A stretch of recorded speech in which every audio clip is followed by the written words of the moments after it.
Hello again, gender and justice students. This is a quick video overview of our syllabus itself. So I'm going to take us over to Blackboard, show you where to find the syllabus, and just briefly walk you through it. You know, you are adults, you can read the syllabus on your own, but I just want to give you an overview. Quick alert, I am somebody who makes a long syllabus. I think you should be suspicious of any professor who gives you a short syllabus because they're probably not giving you all the information you need to know. A syllabus has to have, you know, the general stuff like information John Jay asks us to include, but it also has information about how you can figure out your grade. It has information on what readings are expected, right? You should be able to do this class just by looking at the syllabus. You know, I organize everything into units on Blackboard, but you can really, you know, you should understand what a class is about by looking at the syllabus, what supports and help are available to you during your semester, right? So that's my little shout out, my little caveat of a lengthy syllabus, but I love it. So let's go take a look together. So on our home page, right, when you land on our home page, it has everything you need. Eventually, there will be a course overview video here. This syllabus overview video will be here. And under everything you need is the syllabus. So if you click on that, it'll download for you. It's a PDF.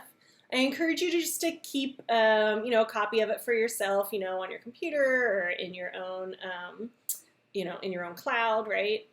Just so you have it on hand. And I encourage you to take your time reading through the syllabus itself, right? I have the general information up front about what the class is.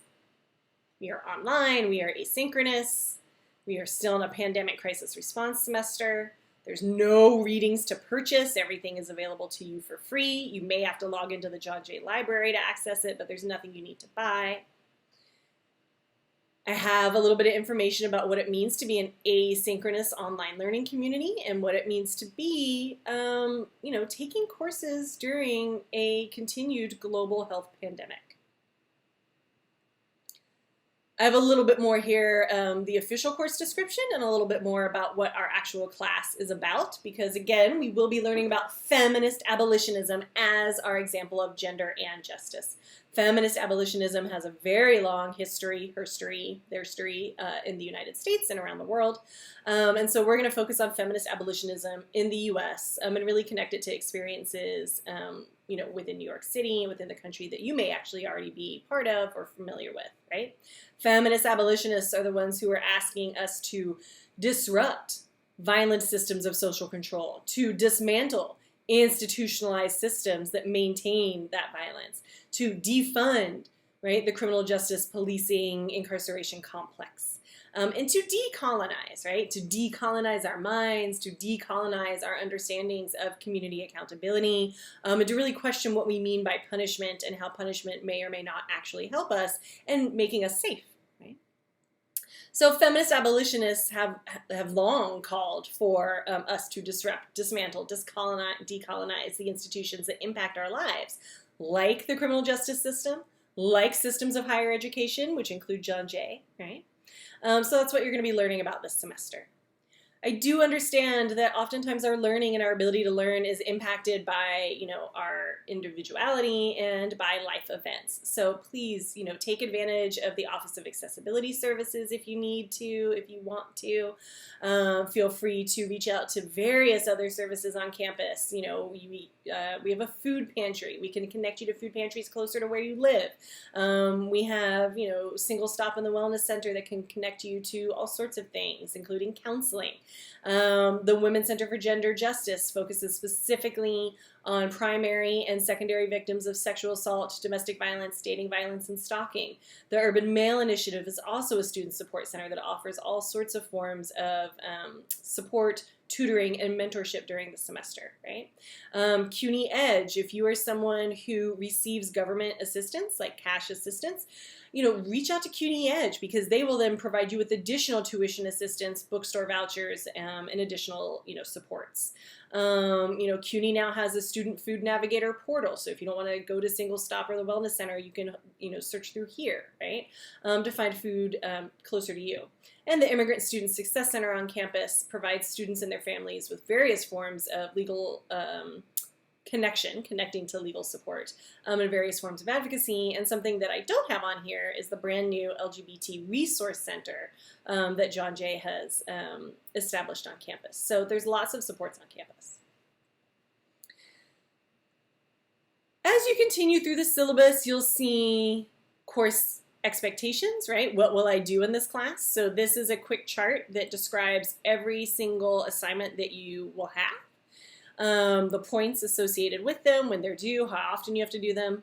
We are a 100-point total class so that you always know how far away from an A or whatever your goal grade is, however far away you are from that grade, however far away from that you are. So for example, if you complete an assignment and you lose 5 points, that means the most you could get in the class is a 95, still an A, so you're doing good.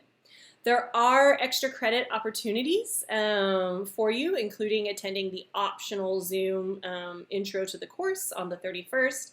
And then I have 3 sort of viewing parties, although the documentaries are very serious, so it's hard to call them parties, but viewing parties for documentaries and the National Women's Studies Association plenary panel on feminist abolitionism.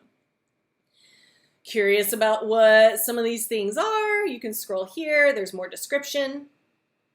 Again, late work, there's really no penalties for late work unless you miss the mid-semester deadline, and even then there would be very little taken off. And obviously at the end of the semester you have to have everything in.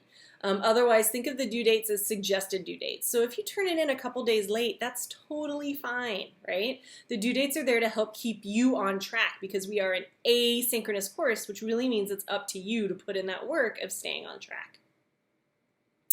General information about communication, respect for others, our names and our pronouns, right? There's a long history of dialogue and activism around how we address one another. So that means that I, as your white professor, I got to say your names right. Like that is just basic respect. And so I also expect that of my students to show that respect to each other so that we call each other by the names that we go by, that we use each other's pronouns correctly, right? If something is not reflected on CUNY first, please let me know so that I can make sure to do that correctly in class.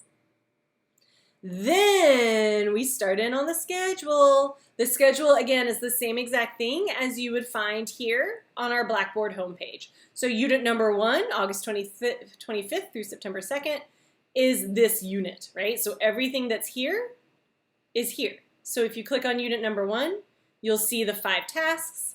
And if you look here, there's 5 tasks. The first will be to watch a intro to the unit video that I'm going to create that will be here, right? But everything that you do, right, in Blackboard is also listed here. So I'm going to go over the specifics for unit number 1 in the unit number 1 video, but I just want to make sure that you have an idea of how this works.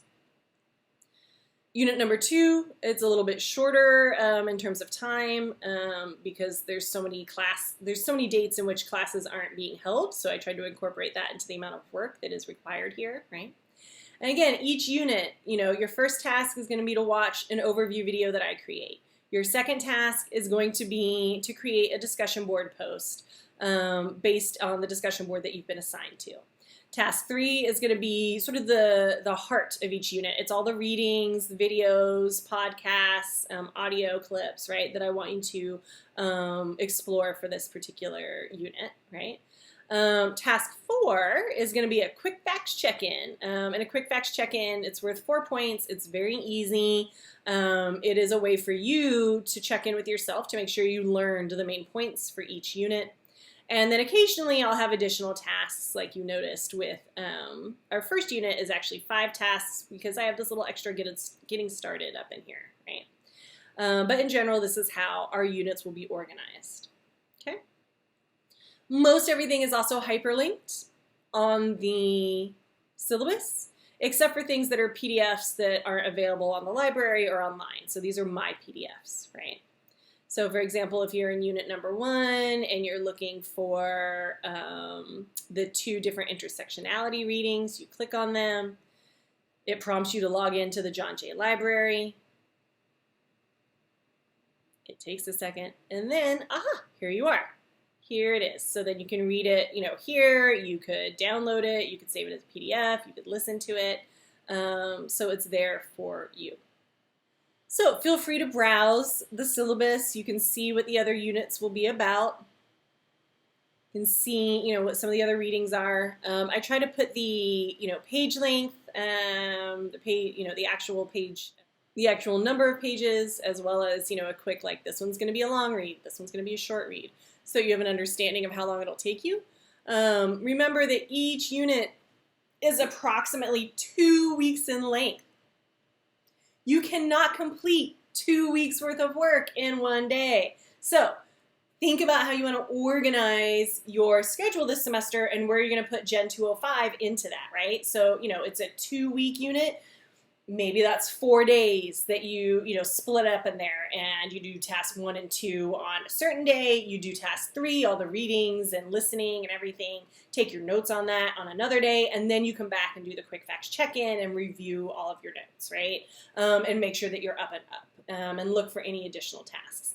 So don't try to get it all done in one day. If you do, you probably won't do very well. Our brains just get overwhelmed easily with that much information. So think about how you want to break that up. If there's several long readings, maybe do some readings, on the first part of the unit, like the first week of the unit, and then the second week of that 2-week unit, you do the additional readings and then the quick facts check-in, right? So just think about, how do you learn? Like, what's your process? Everybody learns a little bit differently. I'm someone who likes to take a lot of notes when I'm reading. I like to color code things, right? Other people like to read something and then do their own audio notes and then listen back to the audio notes. And that listening is actually what helps them understand it better. We are a class where there's not really a lot of, there's no like multiple choice tests that are going to try to trick you and test your knowledge like that. Like any of our things, like the quick facts check-in, there's multiple choice questions, but they're there to actually help you reflect on what you've learned. And if you get the question wrong, you go back and fix it, right? There's multiple attempts allowed. This is meant to ensure that you're learning. So what is that learning process? How do you learn is often a question we don't get asked and don't really have time to think about. But I want you to think about that because, again, these are 2-week units. So you need to be able to divvy up your time accordingly, both for our class and all your classes and all your other responsibilities and other things like sleeping, maybe stuff you like to do like exercising or spending time with a pet or, reading non-school related stuff. So again, each unit 2 weeks long, everything is here as well as listed on our homepage. Again, you only have a couple units. I usually only release a couple units at a time so that students don't try to, do too much at one time, and also so you don't feel overwhelmed. Like, oh my gosh, she has 4 units up. Am I supposed to do them all? No, right? So take your time with that. You'll notice that unit number 3 is our first optional Zoom viewing. So we'll watch a documentary and we'll watch it together, as in I will stream it while we are on Zoom together. So this is actually, Murder to Mercy is actually a documentary that's available on Netflix. So if you don't have Netflix, that's okay because you'll be watching it with me. We'll watch it together and then we'll talk about it. And as long as you come and stay for it, and are a little bit interactive when we talk about it afterwards, you'll earn 2 points of extra credit. So that's why this is totally optional. Watching the documentary will really help you make sense of what you've been learning in the previous units, but it's not required. If you are someone who really wants those extra credit points, but you know that you won't be able to make, a time when we, are trying to meet together, that's okay. You can actually watch it on your own within a few days of when we would watch it. And then what you would have to do is write a 2-page sort of write-up answering some questions that I'll provide for you and turn it in after that.